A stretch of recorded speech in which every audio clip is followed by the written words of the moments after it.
Unpause the recording. All right, so back for part two. I'm not sure if Trevor's going to join this or not. There's not really a lot of drum stuff, but this is still good info for 2/5. So to pick up where we were leaving off part one, your question was, let me share the screen here again. Share screen. Yep, right here. Share.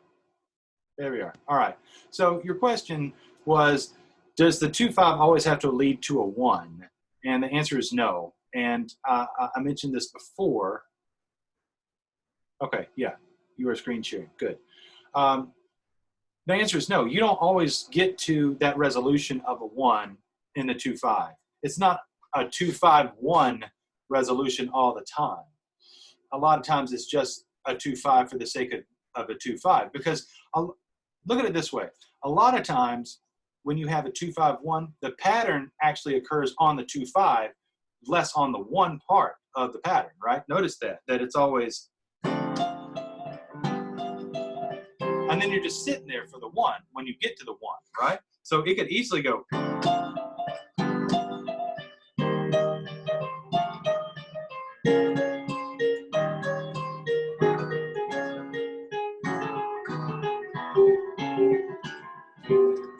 Right?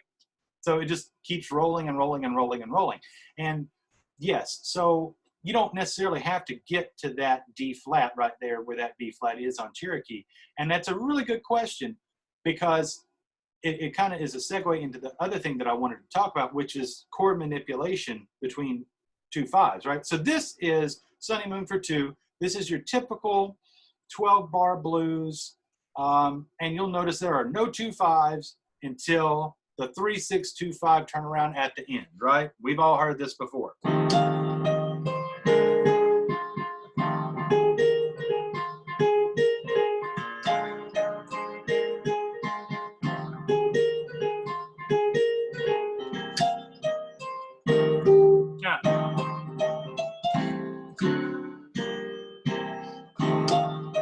Right? So we've heard that turnaround with the 2/5s at the end, but the rest of it's just blues, right?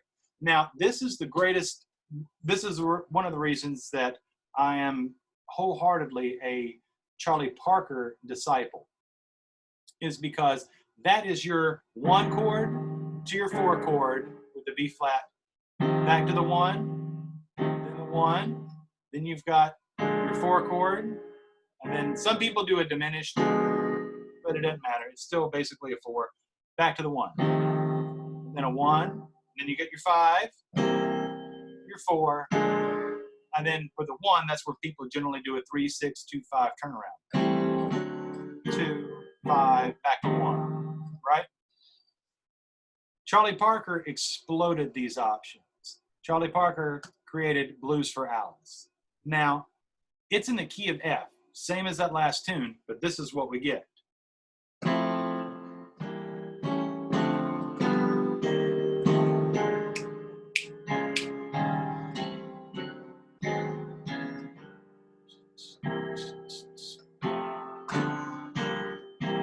Right?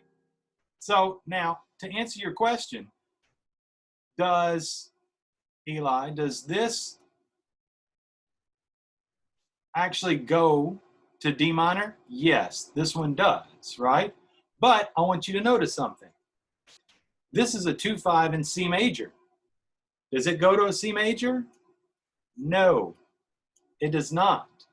So based on that logic of theory, right, this should be a D minor 7 flat 5 to a G7 flat 9, because it goes to a C minor, right?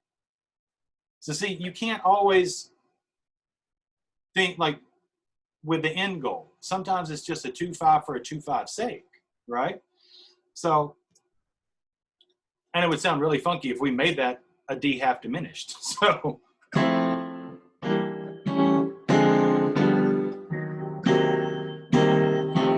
right?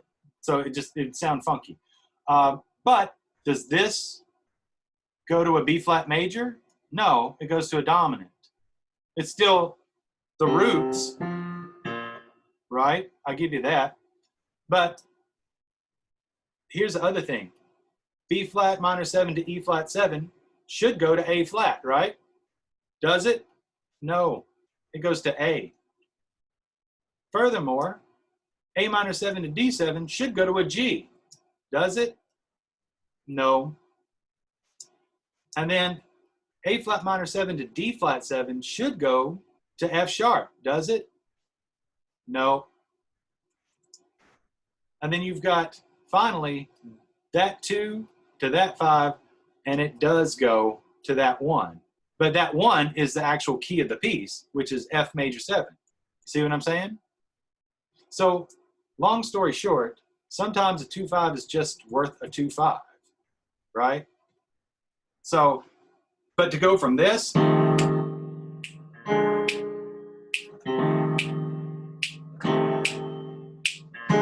explode that to this.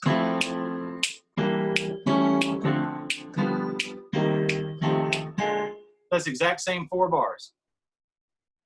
The ideas now become limitless, right? Now this is the cool part that I love about Charlie Parker, is that we're starting with F. We've got E minor 7 now, and we got a 2-5 right here. So if we do a tritone substitution, that becomes E flat 7. Then we got D minor 7 to G7. If we do a tritone substitution there, what is that?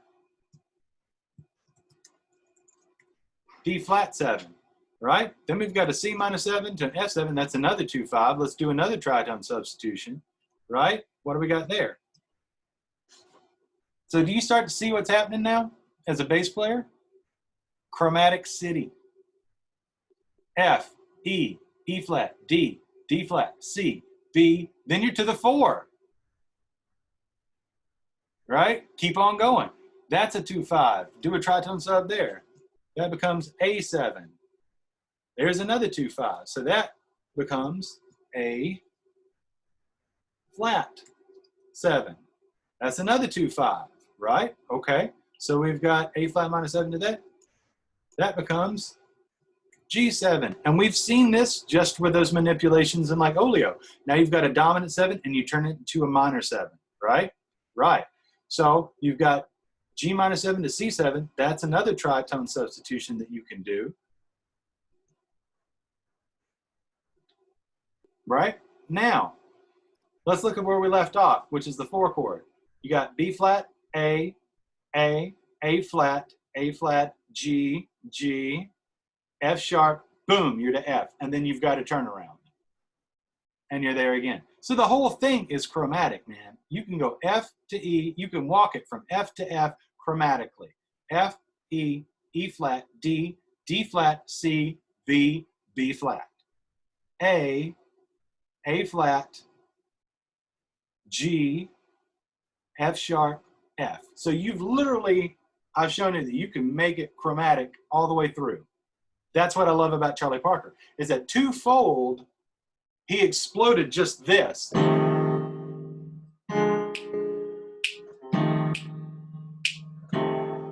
the fact that you can go.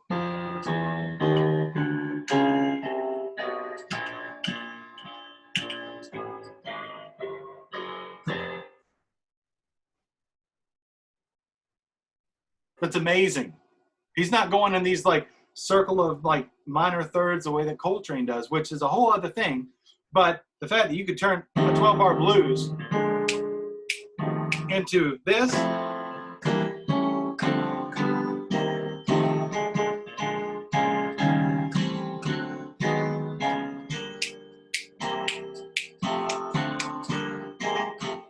is amazing.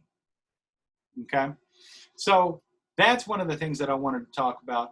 The other thing that I wanted to really talk about was ear training, right? And because when you break it down, I know that this is a lot of info and we're talking tritone subs, and I know that you're relatively knowledgeable, but even this can be a lot of information to throw at you, right? Because like what you're talking about, like, well, doesn't it have to go to the 1 with a 2-5 if that's what the logic sequence is? No. And I know that it's like, well, you just gave me a rule and now you're breaking a rule, right? So it's kind of like law. You have to be a lawyer kind of when you're a jazz musician. you have to kind of know the rationale why I'm doing what I'm doing, but you could do whatever you want to do on the spot. But as long as you know that, well, I'm just creating a 2-5 because there's a static chord of an A flat 7 for 2 bars. Yeah, I know it goes to B flat and it should go to D flat, but that's just the way it is in Cherokee. You're proving why you're doing it, but you just do it on the spot, right? So theoretically speaking, Charlie Parker was not thinking, well, if I take this backdoor 2-5 progression. No, Bird was not like that. That was Diz that explained it to everybody way after Charlie Parker was just doing it. His ears led him through these chromaticisms, right?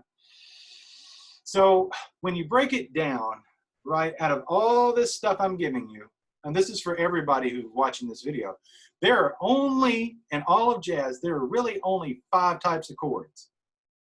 That's it. There are 12 keys. There's not 125 different keys. There's 12 keys. There's 12 chromatic notes. That's it. As many as there are hours in a day. There's 12. That's it. And there's only 5 types of chords, right? You have major, which could also be major 7. You have minor, which could also be minor 7. You have dominant chords,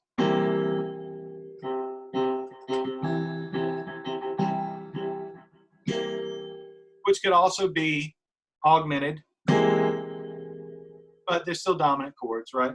You also have dominants with a flat 9. You could have dominants with a sharp 9, like Purple Haze, right?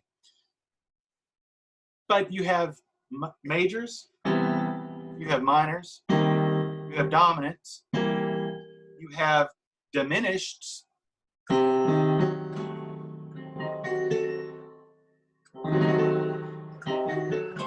right? And then finally, the 5th one is you have suspended chords. And you can have suspended dominants. So you can kind of lump that into dominance, really, if you wanted to. But I call them their own separate thing because the suspended chord is usually the amen chorus, right? Right? We always hear that. And it usually resolves. But what happens when it doesn't resolve and you add in the dominant 7 on top of it? And that's it. So let's take a listen to that.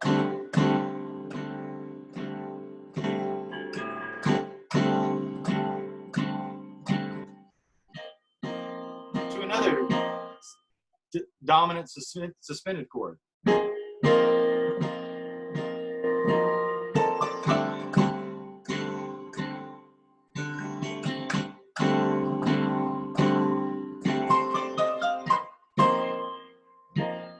This is one of the big Herbie Hancock songs, right? Maiden Voyage. And it's the whole tune is nothing but different dominant suspended chords. So if you don't know what to do over a D dominant suspended chord, you are up a creek without a paddle, you know? So I've broken down in part 18 of your, there we go, of your packet for the NOYO Jazz thing, dominant suspended chords. It's like, and it looks like this, D7 sus. So what is a D7 sus? It's just like a D7.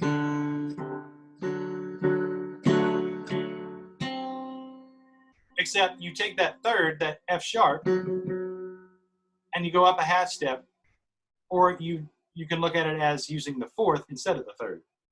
So instead of D, F sharp, A, C, it's D, G, A, and C. And it kind of gives it a major sound instead of a dominant sound. Instead of this, it's this. It's just kind of floating, right? And it's used in a lot of modal jazz, like what we talked about, Maiden Voyage by the great Herbie Hancock. So here's the tools that you can use over a D7 sus chord. This exact same chord. So if you have a D7 sus, which is the very first chord of Maiden Voyage, by the way, so it's applicable right off the bat. Tools you can use over a D7 sus chord. So let's get this in our heads. You can use the C major scale.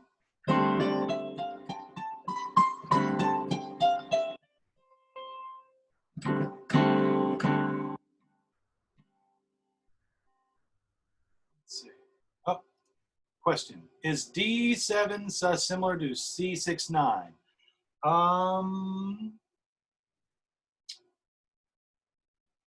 Yes, in a way, but they don't have C6-9 necessarily.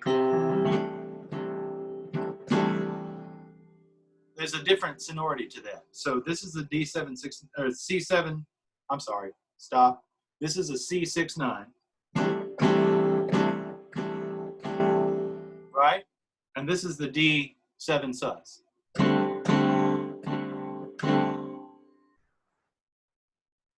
So there's a difference. You know what I mean? And also, you would definitely want to play the D root. So.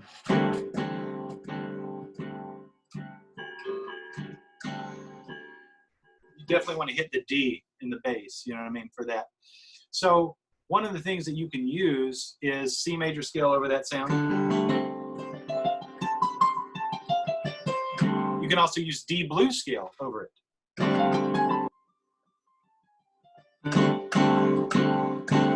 Sounds good. D Dorian scale, which is the minor scale, right? D to D in the key of C.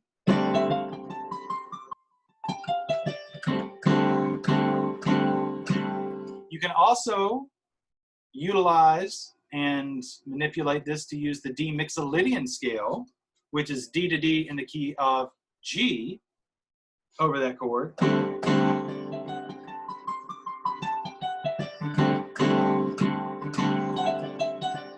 Right?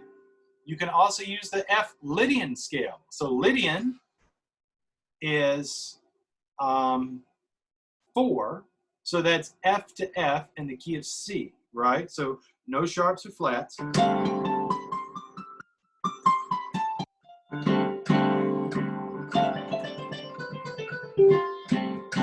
Right, so that works.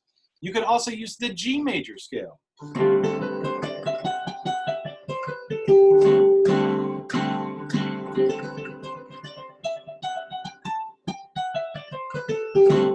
So you could use that. You could use the A blues scale. And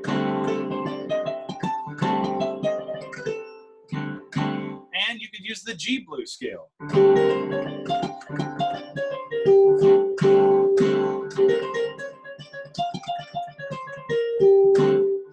Right? Now, why did I give you all these different things that you could use? Because I wanted to prove something. You can use every chromatic note over that chord. This is all about chromaticism today, right? So let's just walk it up, right? C. Is that, whoa. Is there a C? Yes. Can we find a C sharp? Yep. There's one. Can we find a D? Yep. Is there an E flat or a D sharp in there? Ooh. Okay. My phone is listening to me. Yep. Right there. Is there an E? Yep. Is there an F? Yes. Is there an F sharp? Yes. Is there a G? Yes. Is there a G sharp or an A flat?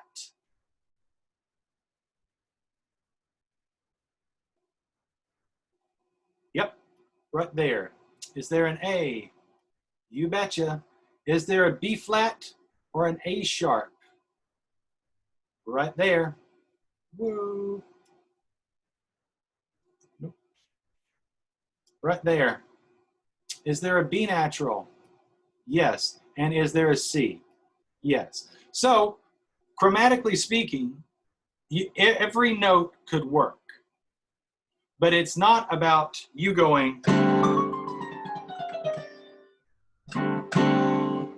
that sounds like garbage.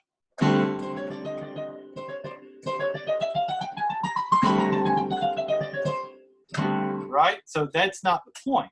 The point is that anything is possible, but you've got to know which one of these you're going to utilize, and you've got to set it up. So that's why I put what I put at the bottom. All chromatic notes work, but it's the combination of how you use them.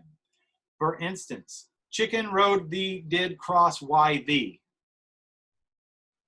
all the correct words are there, but without the right combination, those words don't make sense. Why did the chicken cross the road?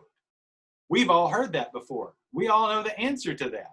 But if you go chicken road D did cross Y D, that's no different than,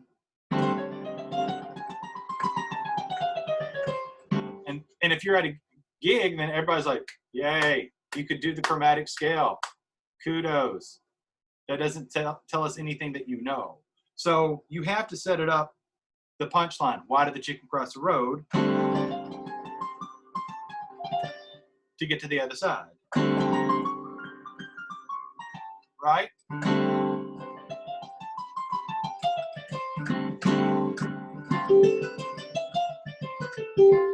So you can utilize, but you got to know what you're doing within each one of these scales in order to make sense. Question, I heard from somewhere that every melody note works with every bass note if it's voiced right. Yes, absolutely.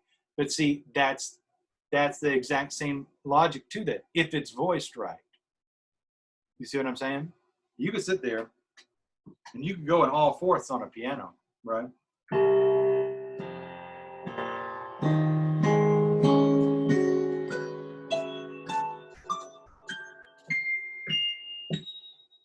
And it sounds right if it's voiced right, correct? But if it's just, if you put all those same notes together, let's see.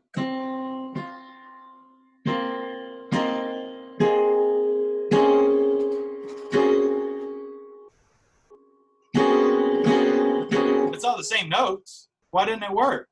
Because it's not voiced right. So you're right on you're on the correct track, Eli. It's how things are voiced. Okay, you're dead on with that. So that exact same thing works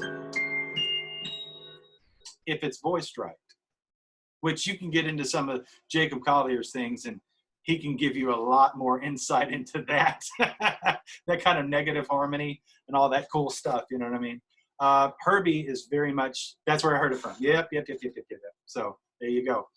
And Herbie is very much a champion of that. I would almost say that if you're really into that kind of negative harmony thing with Jacob Collier, you really need to check out Herbie Hancock, because once again, if it's voiced the right way, you can do anything chromatically. Let's just take this exact same thing that I was talking about. This is something I love to do, and you hear Herbie and Chick Corea do this all the time. You have a D7 sus chord on Maiden Voyage, right? And you hear him go like this.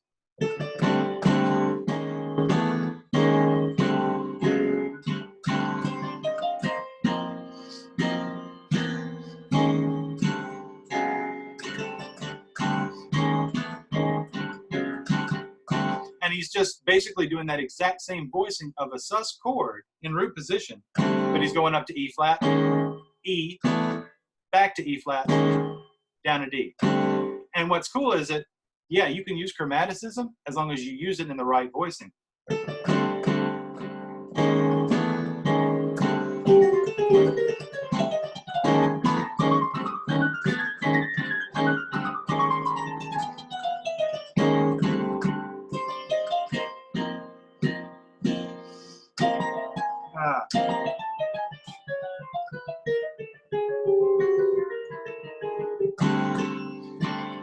And so, yeah, you go.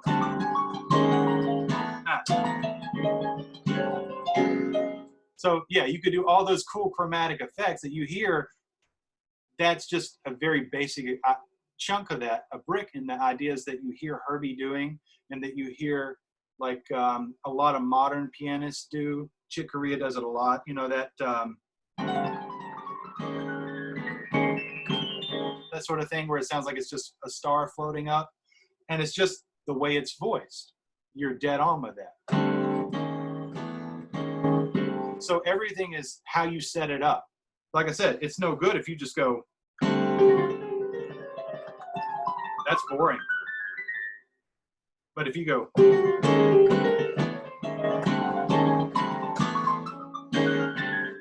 then yeah, that now both hands make sense with the voicing and with the direction that the solo hand is going, which is exactly the point I was trying to make with this whole thing is that you could sit there and say all those notes together like a crunch together, or you can say chicken rode thee, did cross the y thee, and all the words are there. Why don't you get what I mean? You know, well, it's how you put them together, right? All the puzzle pieces, you could hammer each one of those pieces together in a 5,000 piece puzzle. It wouldn't look like the picture, but this is all the pieces. Why doesn't it work? You know, I made them work. No, you didn't. So that's the whole point to it all, you know. So you're right on the right track with that, Eli. But yeah, going back, the last thing I really want to say is you got to make sure that you're able to hear this. And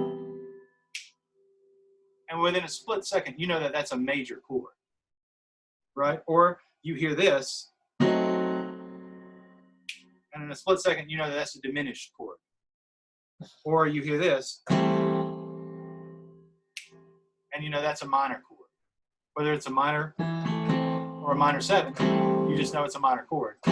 Or you hear this, and you know it's a dominant chord. Or you hear this, and you know it's a suspended chord of some sort. So that's something that you can do. There are tons of online things that will kind of throw different chords at you so you can ear train. And I would honestly highly advise a lot of any of y'all who want to become like serious jazz musicians that you don't necessarily have to remember like, okay, Cherokee is B flat major 7, and then it goes to like, you know, a D minor 7, and then it goes to like this F minor 7 to a B flat, that's the 2-5, but then it goes to like an E flat major 7. Instead of trying to remember all these chords, the simplification of it is major 7. That sounds like a 2-5, another major 7, minor, dominant, okay, that's a major, okay, that sounds like a 2-5, right? So all of a sudden now you're listening for chord changes and the sonorities behind those, as opposed to just trying to remember the, you know, 17 or 28 different chords of Cherokee, right? Or of a blues.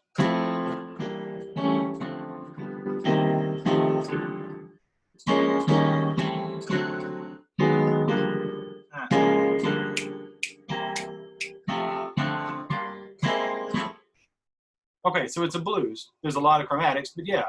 And it's a bunch of 2-5s. You can hear that. I'm going to just play the 2-5s.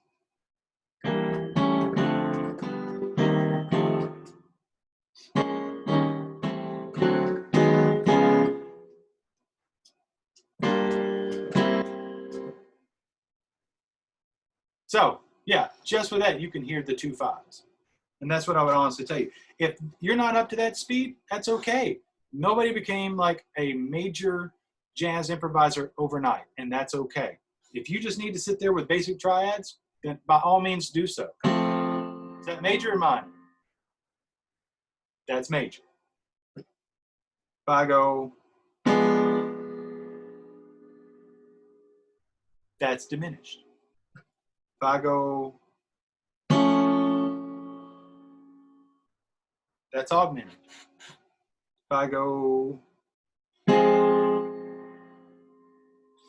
that's minor.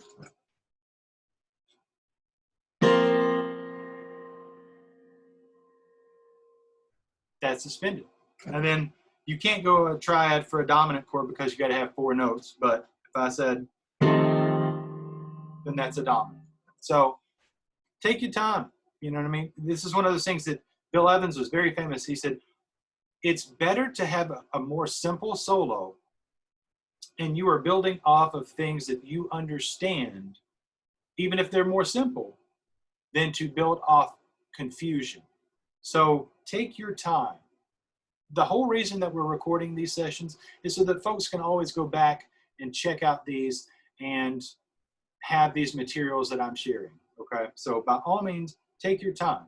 If you need to go back and you need to watch video 1, video 2 for like a month, then do so. That's okay. Nobody's rushing you, you know what I mean? The idea is that you take the time, and I'm trying to provide all of this material to do it in a constructive way that you can always go back and revisit and remediate if you need to. Okay? There's no shame in that game. Jazz music is not easy. If it were easy, there would be thousands among thousands of jazz musicians just sprouting up every day, right? There would be Charlie Parkers on every street corner and John Coltrane's, you know, once they reach the age of 40, but that's just not the way it is. So it's a very difficult art form, and I never said it was easy. I said it was worth it. To everyone I've ever talked to, I've never said that jazz was easy, but it is certainly worth it. And the great Wynton Marsalis said this, and I want to close with this. You get from it whatever you put into it. And that's just like with anything in the arts. You want to understand Shakespeare better, you got to really read all those Shakespeare plays and really get into the Elizabethan language and all of the little things that he was, the little quotes of the time that he was putting in those great plays. If you really want to get into cinema, then you really need to like study like Truffaut and Godard and Akira Kurosawa and Alfred Hitchcock, you know, and all these great cinematographers. Then you need John Huston, and you need to get into those, and you get out of it whatever you put into it, however much time you put into it. So jazz is very much the same way. However deep you want to go in studying 2/5 scales, chord manipulations, listening to all these great artists, all these different styles underneath the umbrella of jazz, whatever time you put into it is how much you will get out of it. And that is the most important thing, okay? So with that being said, I'm gonna open it up for any last minute questions to Eli if you have any. No? All right, cool. Well, we got one more week, and what I'm gonna do next week is I'm gonna be talking about the everlasting scale exercise, which can be used for bass players who are running lines over chords. And I'm also going to be talking about how you can, some of the rules that you can use for that. And we're going to go over that. I'm going to take any remaining questions that anybody may have. And to finish things up, if I have time, I'm going to be talking about slash chords. Because slash chords is something that I didn't really get explained to me well until I was into college. And I'm going to be talking about what do you do if you see a C over an A flat, like C/A flat. What does that mean? Can I make that a 2/5? Is there a scale that I use over that? Well, I have the answers. No need to worry. Because you see a lot of that in more modern music like Pat Metheny and stuff like that. It's all over Bright Size Life and tunes like that. So if we have time, I'll get to slash chords. But other than that, hopefully all of this helped in manipulating 2/5s, talking about the blues and how Charlie Parker exploded that, ear training, and dominant sus chords. So awesome. Thank you. Appreciate you being here, Eli. Like I said, anybody has any questions, feel free to email me in holloway@noyo.org. That's what I'm here for. All right. And with that, I will, let's see, stop share. Awesome. I will see y'all next week. Take care of yourselves. Enjoy your Memorial Day.